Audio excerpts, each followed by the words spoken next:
Feeding a dubia now. See if there's some, I don't know if you can see that. Babies.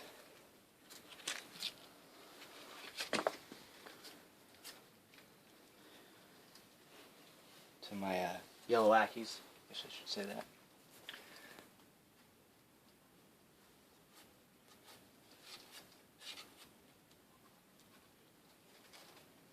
I believe that's my male.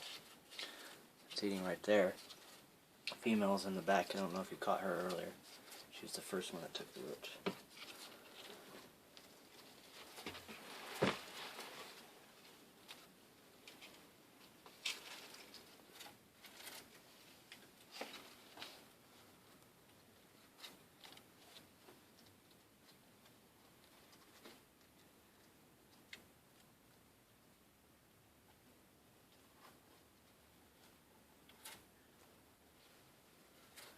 See,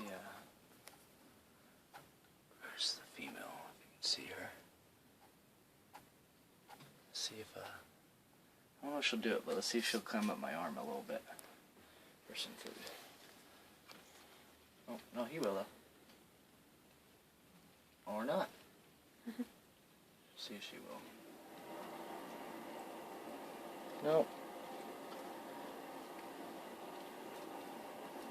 She's a little shyer to me, and don't know why he was being like that. I think it's because she was there. See if he'll come up my arm a little bit.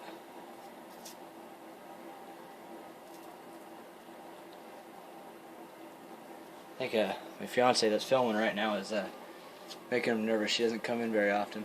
Either. I don't know if you guys have ever noticed, I used to keep albergulus and other large species. They were used to everyone that they seen often, but if new people came over, a lot of times they wouldn't, especially if they're like in a garage or a room, not in a front room, they would react differently to different people. I find it pretty interesting that they're smart enough to realize that. And I don't think it's also visual. I think it's chemoreceptive. They smell the difference of different people, much like dogs smell different people without actually seeing them. For example, at night through a window when the dog can't actually see them, but they know it's not their owners. I find that kind of interesting. It would make sense if they did that. In the wild, they can smell monitors from hundreds and hundreds of meters away, knowing almost where every monitor is. That's why several males will follow females that are receptive. They can smell them from hundreds of meters away.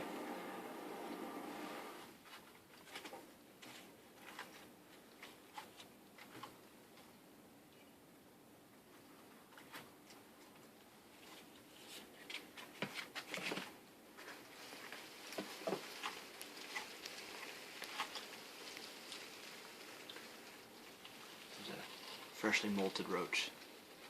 Actually, I don't know if the camera could pick that up. You can see right through it with the light and see where the food it ate. Everything else is clear. It's kind of interesting.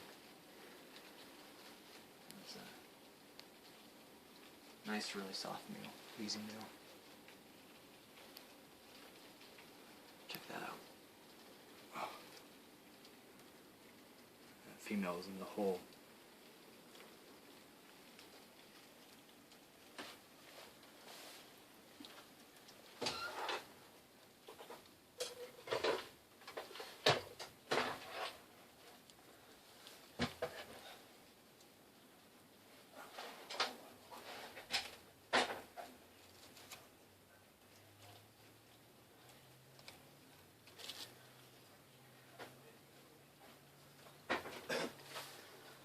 So I got asked quite a few times how I make these holes. This log is probably about 24 inches, 26 inches long.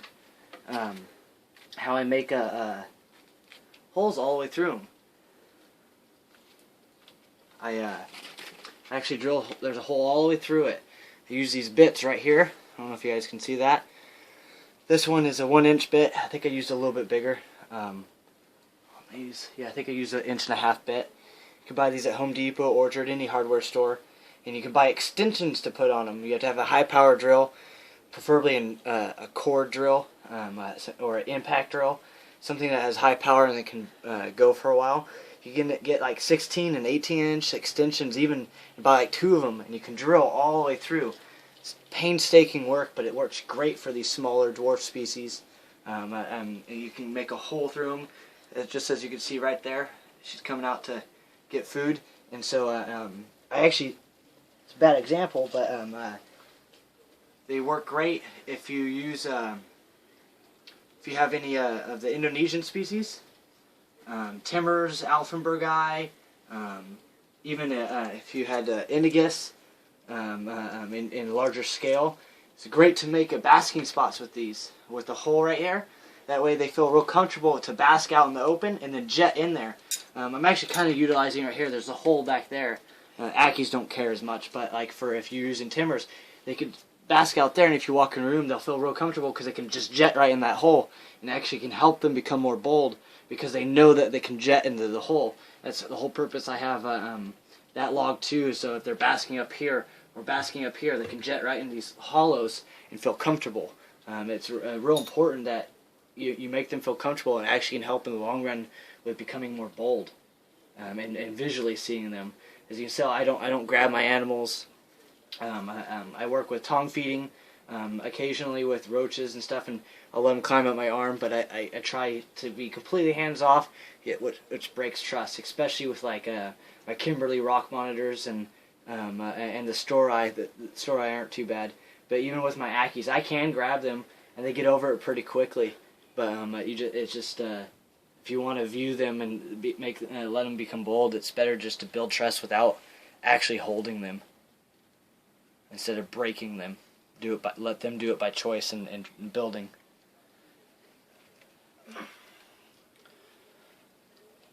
And that's a wrap.